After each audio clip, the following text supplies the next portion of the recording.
نحمده ونصلي ونسلم على رسوله الكريم اما بعد قال النبي صلى الله عليه وسلم لا تقاطعوا ولا تدابروا ولا تباغضوا ولا تحاسدوا وكونوا عباد الله اخوانا صدق الله مولانا العظيم وصدق رسوله النبي الامي الكريم۔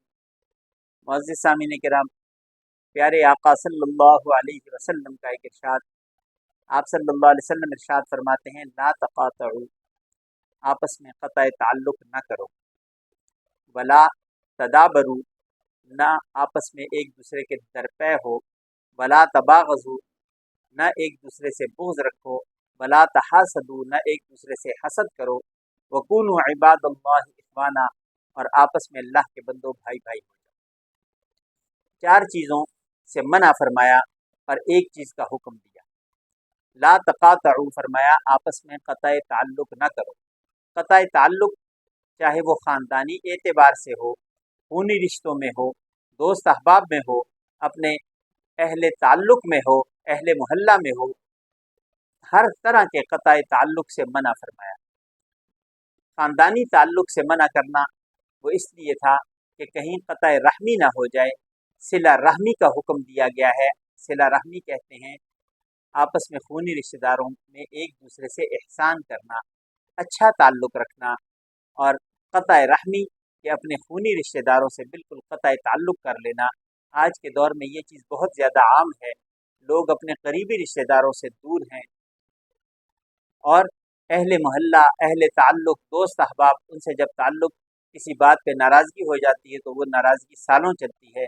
آپ صلی اللہ علیہ وسلم کی تعلیمات یہ ہیں کہ انسان ہے بتقاضائے بشریت اگر کسی سے ناراضگی ہو تو وہ 3 دن سے زائد نہیں ہونی چاہیے۔ اس کے بعد دوسرا ارشاد فرمایا بلا تدابر، کسی کے درپے نہ ہو، پیچھے ہی نہ پڑ جاؤ۔ جیسے لوگ کسی کام میں کسی کے پیچھے پڑ جاتے ہیں، کسی سے غلطی ہو گئی، کوئی خطا ہو گئی تو اس کے پیچھے پڑ گئے، تو فرمایا کہ کسی کے درپے نہ ہو، اتنا کسی کے پیچھے نہ پڑو اسے یہاں تک کہ وہ تنگ نہ ہو جائے۔ تیسرا فرمایا بلا تباغض، اور آپس میں ایک دوسرے سے بغض اور کینہ نہ رکھو۔ بغض رکھ کے دلوں کے اندر کسی کے لیے بغض رکھنا مسلمان کا یہ شیوا نہیں کہ وہ کسی کے لیے اپنے دل کے اندر بغض رکھے، اس کے لیے برا سوچے، اس کے لیے غلط اس کے سوچے ہوں، اس چیز سے منع فرمایا۔ اور چوتھی چیز فرمایا ولا تحاسدوا، ایک دوسرے سے حسد نہ کرو۔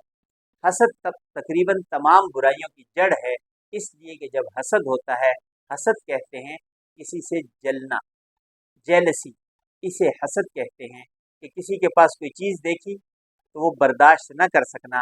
تو اس سے بھی نبی پاک صلی اللہ علیہ وسلم کی تعلیمات ہمیں منع فرماتی ہیں کہ مسلمان تو وہ ہیں جو ایک دوسرے کے لیے کسی کی خوشی پہ خوش ہوں، کسی کے پاس کوئی نعمت ہے تو اس نعمت کو دیکھ کے خوش ہونا، یہ مسلمان کا شیوا ہے، نہ کہ کسی کی نعمت کو دیکھ کے اس سے حسد کرنا، اس سے جلنا۔ نعمتیں دینا یا لینا یہ میرے رب کا کام ہے، یہ تقسیم انسان کی نہیں ہے۔ اگر کسی پہ اللہ نے انعام کیا ہے تو اللہ تبارک و تعالیٰ سے دعا کرے اللہ تو نے اس پہ انعام کیا ہے، مجھ پہ بھی انعام کر دے، مجھے بھی یہ نیکی عطا فرما دے، یہ چیز، یہ مال، یہ علم، جو چیز بھی ہے اللہ مجھے بھی عطا فرما دے۔ تو یہ مسلمان کا شیوا ہے، نہ کہ اس سے جیلس ہونا، اس سے جلنا۔ اور آخر میں پاک پیغمبر صلی اللہ علیہ وسلم نے ان 4 چیزوں سے منع فرمانے کے بعد فرمایا وَكُونُوا عِبَادَ اللَّهِ إِخْوَانًا، اور اے اللہ کے بندو آپس میں بھائی بھائی بن کے رہو۔ آپس میں بھائی بھائی اس لیے کہ نبی پاک صلی اللہ علیہ وسلم نے ارشاد فرمایا کہ مسلمان مسلمان کا بھائی ہے، المسلم اخو المسلم۔ اور اللہ تبارک و تعالیٰ بھی قرآن کریم میں فرماتے ہیں کونوا عباد اللہ اخوانا، آپس میں تم بھائی بھائی بن کے رہو، اس لیے کہ اللہ تبارک و تعالیٰ نے مسلمان کو مسلمان کا بھائی بنایا ہے۔ اس لیے ایک دوسرے کا خیال رکھتے ہوئے، ایک دوسرے کی خوشیوں کا خیال رکھتے ہوئے، ایک دوسرے کی تکلیف کا خیال رکھتے ہوئے، مسلمان مسلمان کا بھائی ہے تو وہ اس کی تکلیف پہ، اگر اس ایک مسلمان کو تکلیف ہے تو دوسرے کو بھی ہونی چاہیے۔